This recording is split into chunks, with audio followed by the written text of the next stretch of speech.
नमस्कार, मैं डॉक्टर तनवीर मालावत इस समय तनवीर मालावत हॉस्पिटल रानी बाजार बीकानेर से आपसे रूबरू हूँ पित्त की थैली के पथरी के बारे में जानकारी देने के लिए। ये हमारी उस श्रृंखला का एक हिस्सा है जिसमें हम आम जन को बीमारियों के बारे में जानकारी देते हैं और साथ में उन्हें सर्वोत्तम उपचार की क्या तरीके उपलब्ध हैं उनके बारे में बताने के लिए।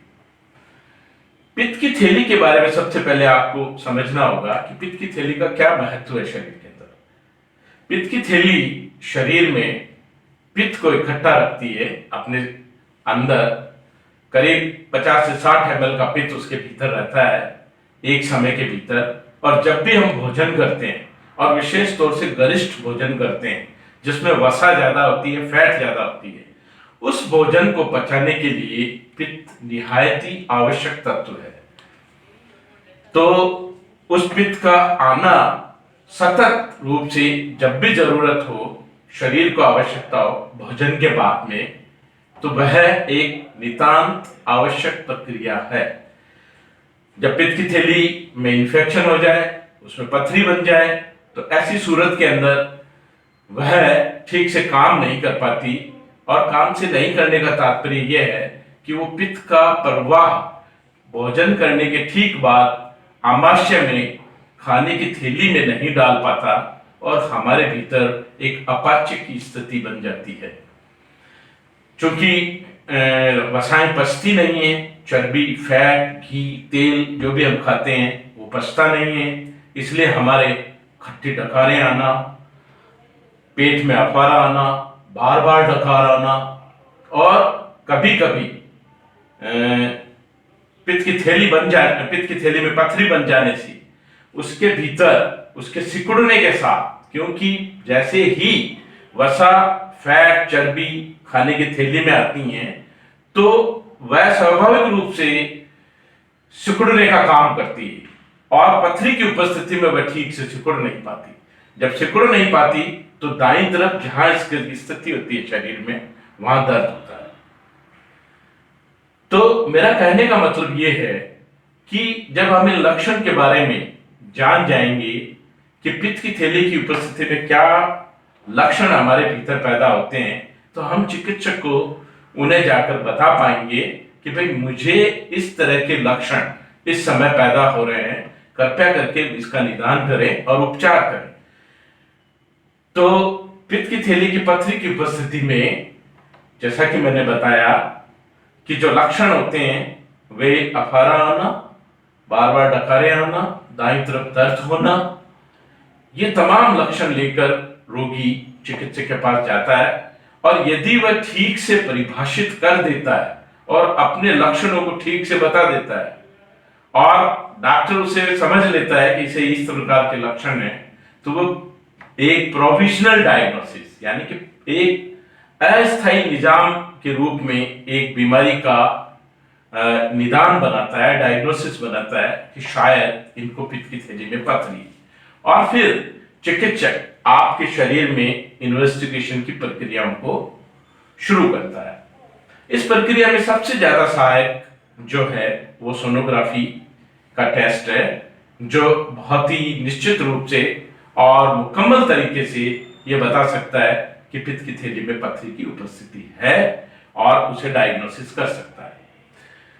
जब हमारे सामने डायग्नोसिस की स्थिति बन जाती है, चिकित्सक के सामने एक डायग्नोसिस की स्थिति बन जाती है, तो निश्चित रूप से वो सलाह देंगे कि आप इसका ऑपरेशन करा लें।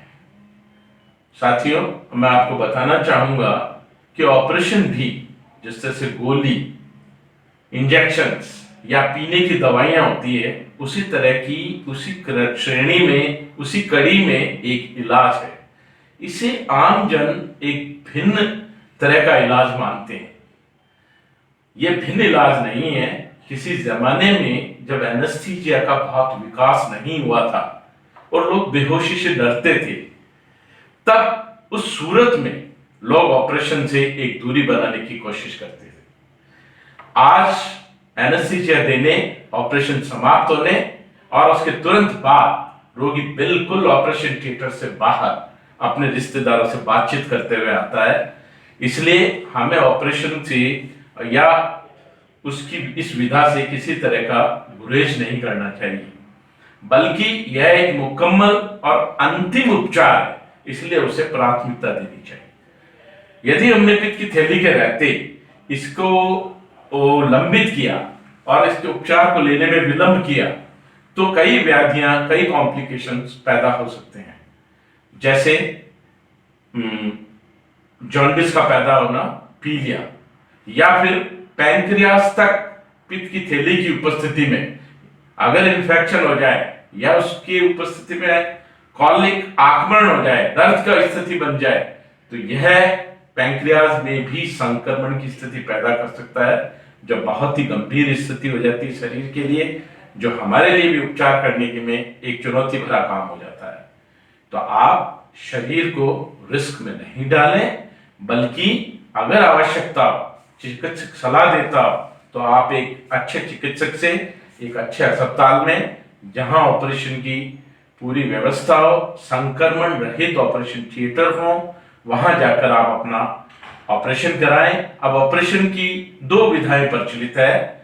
आजकल जो विधा प्रचलित है वह दूरबीन से ऑपरेशन पित्त की थैली का, जिसे कि लैप्रोस्कोपिक कोलेसिस्टेक्टमी भी कहा जाता है, और इसी के साथ एक दूसरी तरीका जो खोलकर ऑपरेशन करना भी उपलब्ध है।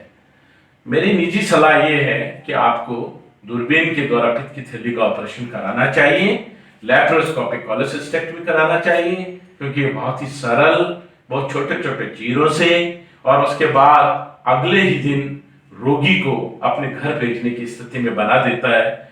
इस समय जब ऑपरेशन का या बीमारी का समय होता है तो रिश्तेदारों की जो मानसिक स्थिति है वो बहुत ही चिंताजनक होती है।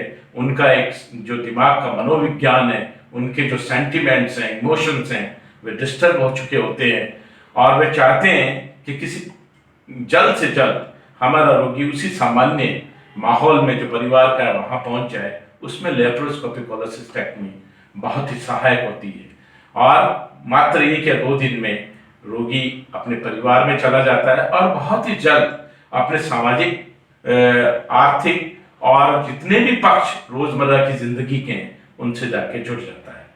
तो मैं डॉक्टर तनवीर मालावत इस समय आपको इस सलाह के साथ कि यदि पित्त की थैली में पथरी है तो आप बहुत विलंब नहीं करें, किसी अन्य कॉम्प्लिकेशन के होने का इंतजार नहीं करें, और आप ऑपरेशन की विधा लैप्रोस्कोपिक कोलेसिस्टेक्टमी से ऑपरेशन कराएं, निर्भय होकर कराएं और सहज तौर पे कराएं।